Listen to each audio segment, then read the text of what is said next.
My name is Austin Pierce. I'm 48 years old, and on March 11th, 2025, I got fired by email after 16 years of building a $2.3 billion company from the ground up. They thought I'd disappear quietly. They were wrong about that. The email came at 3:47 p.m. while I was watching my son Lucas give a campus tour at UC Berkeley. 4 sentences that erased 16 years. No phone call. No explanation. Just a corporate execution disguised as a form letter. What Richard Caldwell didn't know was that I owned something he desperately needed, something worth more than my entire career, and I was about to make him pay for every single one of those 16 years. But I'm getting ahead of myself. Let me back up. I grew up in Dayton, Ohio, where my family shopped at Walmart and considered Olive Garden fine dining. Never had the luxury of a computer science degree from Stanford or MIT. What I had was discipline and countless late nights teaching myself to code. I genuinely believed that hard work could change the world, that if you put your heart into something, it would pay off eventually. For 16 years, I was the backbone of Vanguard Tech, one of Silicon Valley's rising giants. Every single line of code that powered their cloud infrastructure came from my fingertips. While executives in their glass offices talked strategy and threw around buzzwords like synergy and disruption, I was in the trenches building the actual foundation that kept their $2.3 billion valuation afloat. My salary had grown from $85,000 to $210,000 over the years. Excellent money for most places, but modest compared to the millions the suite was pulling in from stock options and bonuses. I didn't mind. There's something almost meditative about writing clean, efficient code. Each function, each algorithm was like solving a puzzle that would make thousands of users' lives easier. I'd arrive at our Palo Alto offices at 6 a.m., grab my usual large black coffee from the lobby Starbucks, and lose myself in the work until well past dinner time. My lower back ached constantly from 16 years hunched over keyboards, but I told myself it was worth it. The CEO, Richard Caldwell, was a different breed entirely. At 58, he was everything I wasn't. Yale undergrad, Harvard MBA, connected family, the kind of guy who name-dropped his weekend golf games with venture capitalists. He drove a Porsche 911 Turbo S, lived in a $6.2 million house in Los Altos Hills, and had that particular Silicon Valley swagger that comes from never having to worry about a mortgage payment. For years, our relationship was professionally cordial. He'd nod approvingly during my quarterly presentations, occasionally throwing out phrases like, "Excellent work, Austin," or, "This is exactly the kind of innovation that sets us apart." I thought we had mutual respect. I thought my dedication meant something to him. I was naive. The first signs should have been obvious in retrospect. The hushed phone calls behind closed doors, the sudden appearance of lawyers from Gardner & Lynch LLP shuttling in and out of conference rooms. The way conversations would stop when I walked into the break room, but I was too focused on a particularly complex server optimization project to pay attention to office politics. Then came that Tuesday in March. Lucas had invited me up to Berkeley for Parents' Weekend. He's 19 now, sophomore year, studying computer science just like his old man. I'd taken the afternoon off, first time in months, to watch him give a campus tour to prospective students. Made me proud seeing him up there, confident and smart, everything I'd hoped he'd become. That's when my phone buzzed. Email from HR. Subject line, "Employment status update, immediate." My stomach dropped before I even opened it. "Dad, you okay?" Lucas asked during a break, noticing me staring at my phone. "Yeah, buddy, just work stuff," I lied, forcing a smile while my world collapsed. I clicked it open right there in the California sunshine, surrounded by proud parents and excited teenagers planning their futures. "Dear Mr. Pierce, after careful consideration, we have decided that your services are no longer required at Vanguard Tech. Your employment is terminated effective immediately. Please return all company property to HR by end of business today. Thank you for your contributions." That was it. 16 years of 60-hour weeks, of building their entire cloud infrastructure from scratch, of being the guy they called at 2 a.m. when servers crashed. Reduced to a form letter that could have been sent to anyone. I sat there in the bleachers, parents chattering around me about dorm life and meal plans while I processed what this meant. Lucas's tuition was $18,000 per semester. I had exactly $23,000 in savings. Mom back in Dayton needed the $800 I sent every month to cover her diabetes medication on top of Social Security. My mortgage in Mountain View had 8 years left on it. At 48 years old, I was too old to start over but too young to retire. Lucas finished his tour and jogged over, grinning. "How'd I do, Dad?" "You were great, buddy. Really great. I meant it. Whatever else was falling apart, at least I'd done something right with him." Been 2 years since his mother, Sarah, left. She'd said I loved Vanguard more than her. Standing there that day, getting fired while watching our sun shine, I realized she might have been right. I'd sacrificed everything for a company that just threw me away with an email. The drive back to Mountain View was a blur. I kept KNBR sports radio loud, drowning out my thoughts with talk about the Giants' pitching rotation. Didn't work. My mind kept circling back to the same questions. Why now? What had I done wrong? Was this really just about cost-cutting, or was there something bigger happening? I could have stormed into Caldwell's corner office the next morning, could have demanded an explanation, made a scene, forced him to look me in the eye while he justified this betrayal. That's probably what he expected, maybe even hoped for. It would have made the narrative cleaner for him. Austin was unstable, had to be removed for the good of the company. Instead, I did something that surprised even me. I showed up at 6 a.m. like always, saved my work, backed up my personal files to a USB drive, and started cleaning out my desk methodically. 16 years of accumulated life fit into 2 cardboard boxes, a small cactus plant my sister gave me, a world's best coder mug from the team's Secret Santa exchange, photos from company retreats to Lake Tahoe and Napa Valley. "Everything okay, Austin?" asked Brian Collins from accounting. "We used to play golf on Fridays before I got too buried in work to have a life. Just reorganizing," I said simply. No point creating drama for people who had nothing to do with this decision. By 4:30 p.m., I was walking out of Vanguard Tech for the last time, my Honda Civic loaded with the remnants of my career. The security guard, Carlos, gave me a confused wave. We'd chatted every morning for years about his son's Little League games. "See you tomorrow, Mr. Pierce." "See you around, Carlos." That evening, I did what any rational person does when their world implodes. I ordered a large pepperoni pizza, cracked open one of my homebrew IPAs I'd been aging for 3 months, and tried to make sense of it all. It was while scrolling through old emails, looking for any clues I might have missed, that I stumbled across something from 2018 that changed everything. A message from my old mentor, Dr. Arthur Wallace, who'd taught computer science at Ohio State before moving to a small consulting firm in San Francisco. The subject line read, "Patent documentation urgent." I'd completely forgotten about this email. Back in 2018, Dr. Wallace had reached out after hearing about some innovative work I'd done on distributed computing architecture. He'd insisted, almost demanded, that I file for intellectual property protection on a particular algorithm I'd developed for managing cloud-based data synchronization. Dr. Wallace wasn't like most professors. He'd taught my data structures class back in 1999 when I was a community college transfer student trying to prove I belonged at Ohio State. Most professors treated transfers like second-class citizens, but not him.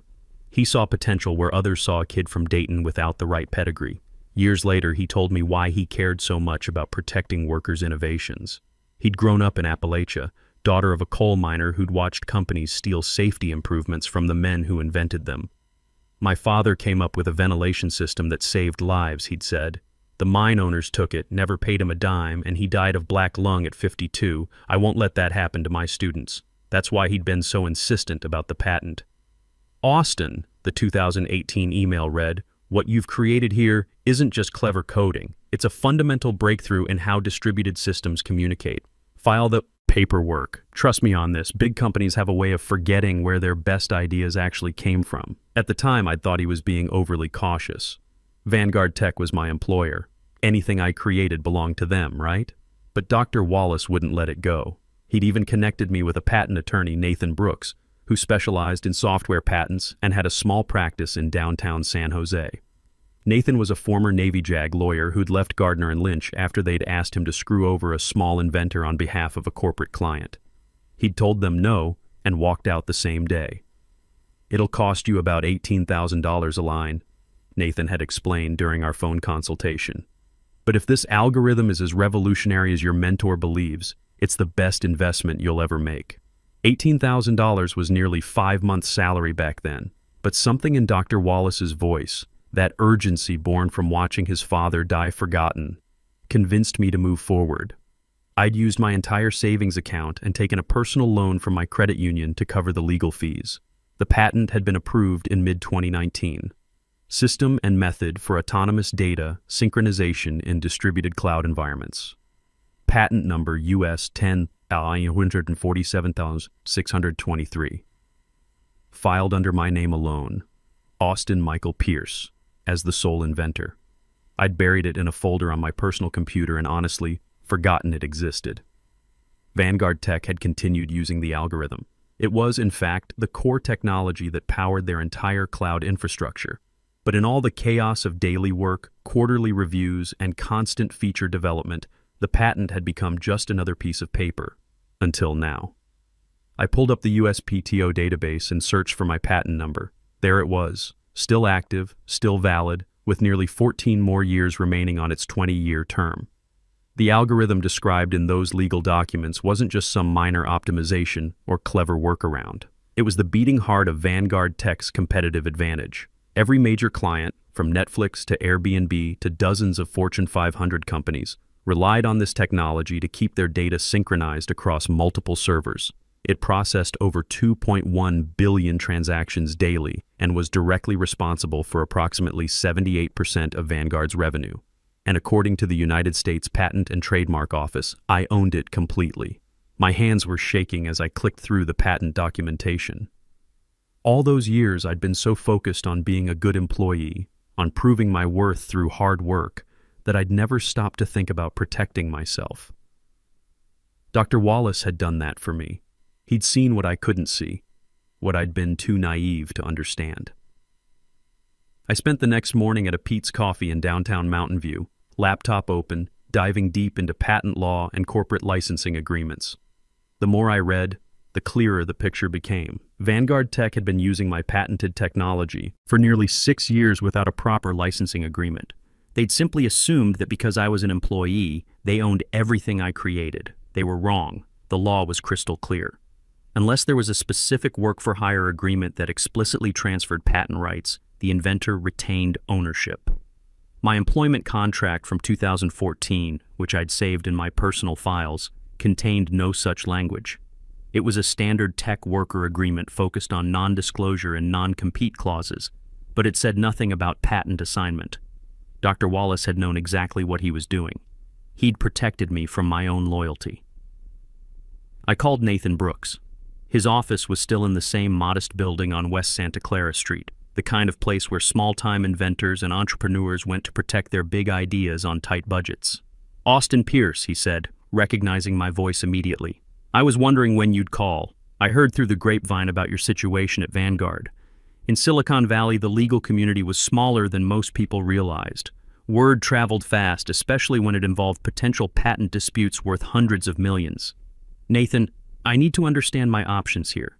They fired me last week and they're still using my algorithm for everything. Let me be very direct with you," he said, his JAG training showing through. "You have them by the throat, legally speaking. Every day they use your patented technology without a license. They're committing willful patent infringement. The damages could be astronomical." We met that afternoon in his office, a cramped space filled with legal books and patent diagrams covering everything from smartphone components to biotech innovations. Nathan was in his early 50s, still had that military bearing, the kind of no-nonsense approach that made you trust him immediately. "Here's what I know," he said, pulling up Vanguard Tech's SEC filings on his computer. "They've been in talks with Horizon Solutions for 6 months about a potential merger. The deal is valued at $620 million, with the transaction expected to close by mid-May.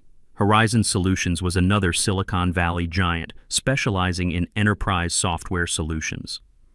The merger would create a powerhouse in cloud computing, combining Vanguard's infrastructure technology with Horizon's client management systems. The problem, Nathan continued, is that due diligence for a deal this size requires clean intellectual property. Horizon's lawyers will demand proof that Vanguard owns all the technology they're acquiring. When they discover that the core algorithm is actually patented by a former employee who just got fired," he smiled. "Well, that's what we call leverage. What do you want to do, Austin? We could send a cease and desist letter, demand licensing fees, or pursue full litigation, but timing is everything here. I thought about it for exactly 30 seconds. How long does Vanguard have before they need to provide IP documentation to Horizon? Based on typical merger timelines for deals this size, they probably have 4 to 6 weeks maximum for complete IP documentation and clearance. Then we wait, I said. Nathan raised an eyebrow. Wait? I want to see how far they'll go with this merger before they realize they don't actually own their most valuable asset.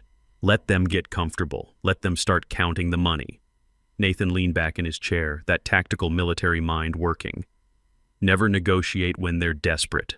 Wait until the pain is unbearable. I like it. Over the next 3 weeks, I watched the situation unfold from the outside, like a spectator at a baseball game where I was the only one who knew the final score. TechCrunch ran a breathless article about the blockbuster merger between Vanguard and Horizon. The Wall Street Journal quoted Richard Caldwell, calling it a transformative moment for cloud computing innovation. My former colleagues were posting excited updates on LinkedIn about the opportunities ahead. Brian Collins shared a company-wide email about exciting changes and growth potential. Meanwhile, I was collecting unemployment benefits and sleeping better than I had in years. The first call came on a Thursday evening in late March. My phone showed an unknown number with a 650 area code. Classic Peninsula business line. Austin, this is Richard Caldwell. We need to talk. His voice shook. The smooth CEO act was gone. Hello, Richard. I'm surprised to hear from you. Cut the act, Austin. You know exactly why I'm calling. We just got the preliminary IP audit back from Horizon's legal team. There's a problem with patent US 10,847,623. I let the silence stretch for a few seconds, sipping my homebrew IPA and watching the sunset through my apartment window. I'm not sure what you mean. Don't play games with me. That algorithm is the foundation of our entire platform. Our clients process billions of transactions through that system daily. If there's some kind of ownership dispute, there's no dispute, Richard. The patent is very clear about who invented the technology and who owns it. Another long pause. I could hear him breathing, trying to control his panic. Look, we can work something out. Maybe there was an oversight in the original employment paperwork. We can backdate a licensing agreement, make this problem go away. What do you want? Stock options?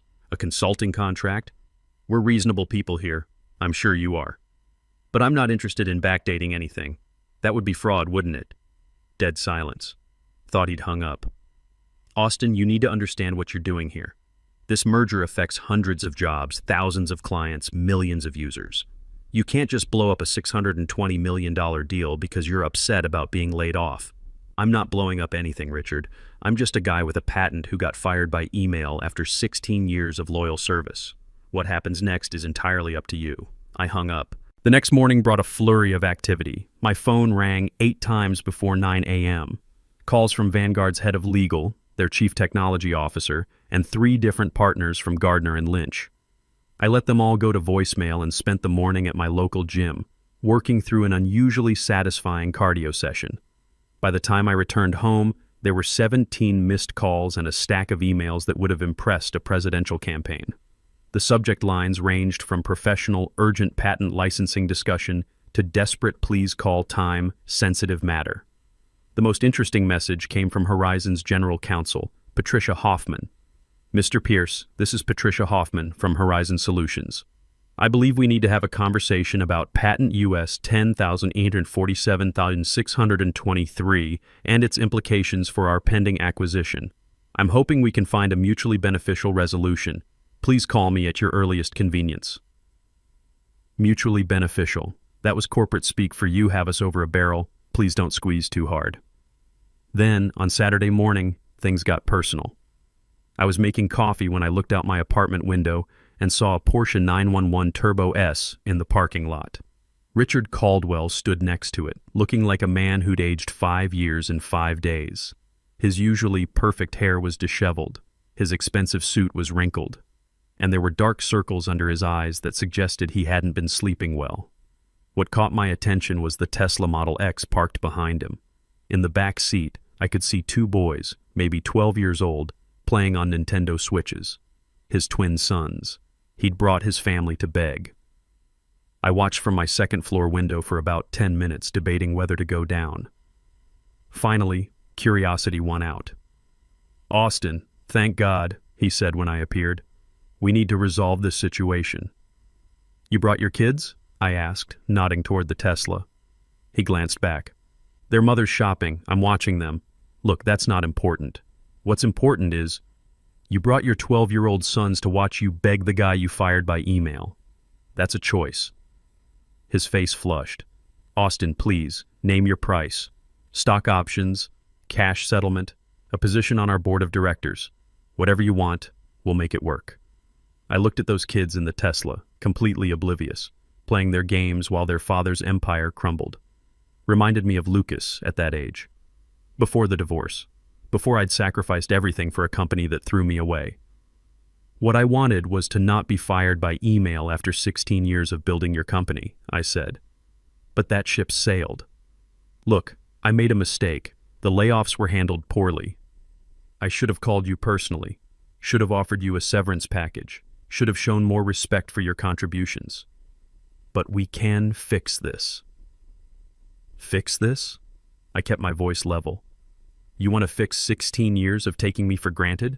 Of paying me a fraction of what my work was worth? Of assuming I'd just keep building while you counted your millions? I'll make it right.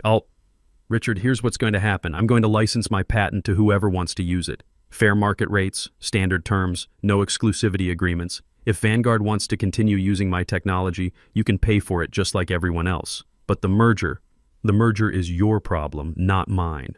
You fired me, remember? I don't work for you anymore." He looked at his sons in the Tesla, then back at me. "Think of my family, Austin. Think of what this will do to them." That's when something inside me snapped, just a little. I did think of your family, Richard.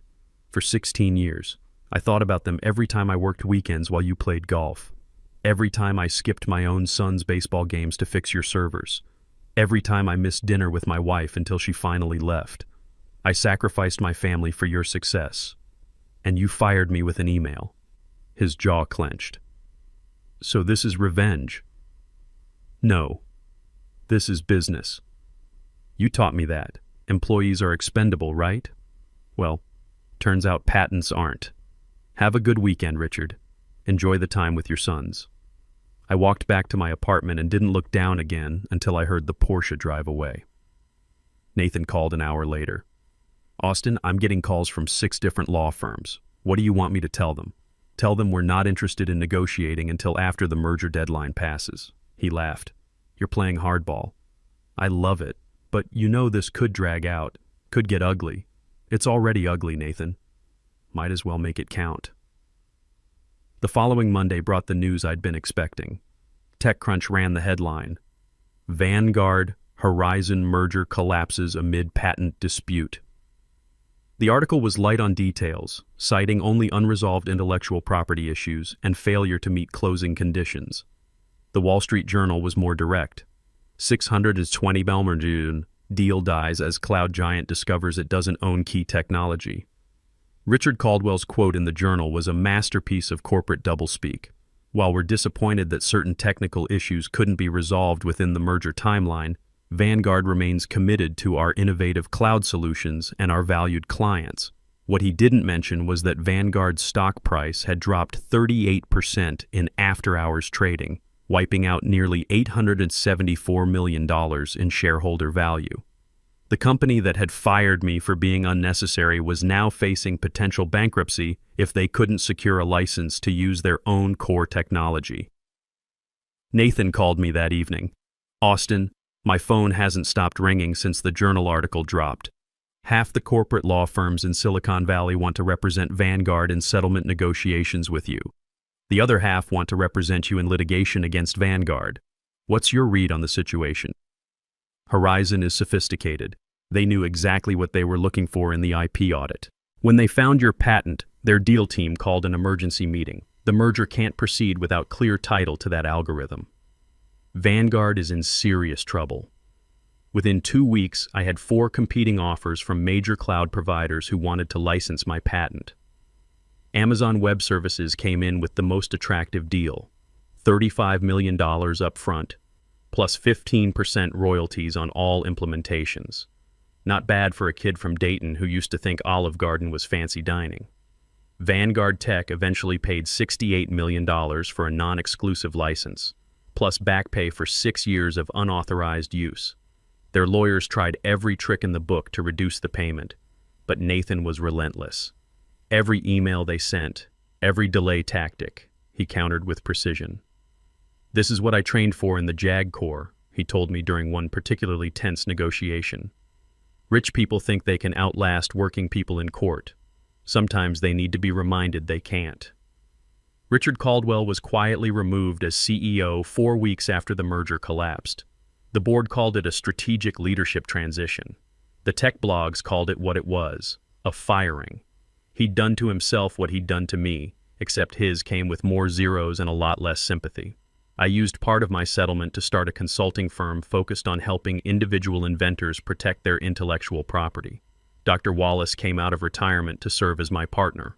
We named it Wallace Pierce Patent Advisory.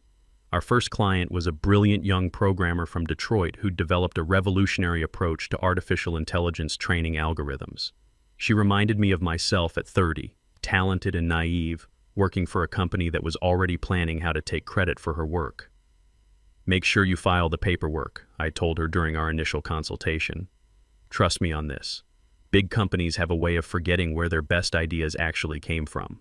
She looked at me the same way I'd looked at Dr. Wallace back in 2018, skeptical but willing to listen. "It'll cost you about $22,000 now," Nathan explained, handling her patent filing personally. "But it's the best insurance policy you'll ever buy." She filed. 6 months later, her employer tried to claim ownership of her algorithm during an acquisition. They couldn't. She ended up licensing it to 3 different companies for a combined $18 million.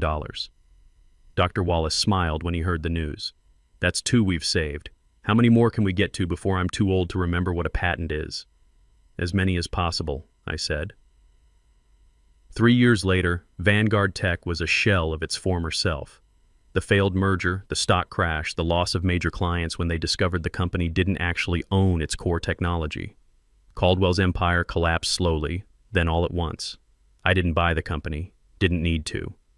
Wallace Pierce Patent Advisory was worth $200 million by then, with 40 employees and clients from Austin to Seoul. We'd helped 127 inventors protect their work, recovered over $340 million in licensing fees that would have been stolen by corporations.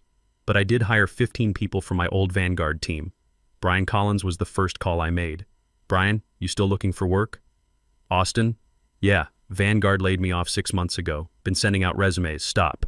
You're my CFO now. $180,000 base plus 5% equity in the firm. You in?" Silence on the other end. Then, "Are you serious?" "Dead serious. The people who actually built things deserve to get rewarded, not the people who just talked about building things." Brian started the following Monday, brought his golf clubs to the office. We started playing again on Fridays, like old times. Richard Caldwell works at Salesforce now, not as an executive, as a senior manager in their Enterprise Solutions division. No Porsche, no corner office. Just another employee badge at a company that doesn't know his name. I heard he sold the Los Altos Hills house, moved to a condo in Sunnyvale. I don't feel bad about it. Lucas graduated from UC Berkeley last year, walked across that same quad where I got fired, except this time I was in the audience watching him get his diploma in computer science. He'd made Dean's List 3 years running. His tuition had been paid in full since the AWS deal closed. "Dad, I've been thinking," he said at his graduation dinner. "I want to join Wallace Pierce, learn the business, help more people like that programmer from Detroit." I looked at my son, 23 years old, everything I'd hoped he'd become. Smart, principled, not naive like I'd been. "First thing I'll teach you," I said, "always protect your work. Always own what you create, because the world is full of people who'll take credit for what you build." "Learn that from watching you," he said. Last week, Mom sent me a photo. She was standing in front of her house in Dayton, the one I'd paid off completely with the first settlement check. She was smiling wider than I'd seen since Dad died 12 years ago. "Your father would be proud," she wrote. "You did good, Austin. Real good." At 51 now, I finally understand what real success looks like. It's not about working hard. It's about working smart and making sure no one can ever take what you built. That $18,000 patent fee back in 2018, best investment I ever made. Some people say I got revenge on Richard Caldwell. Maybe, but that's not how I see it. I see it as protecting what was mine, refusing to be erased, and building something better with people who actually gave a damn about the work.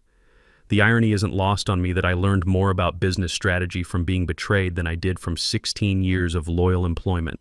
Dr. Wallace was right. Big companies forget where their best ideas come from. They forget that their success stands on the shoulders of the people who actually build things. I don't forget. And now, neither will the 127 inventors we've helped protect their work. That's not revenge. That's justice.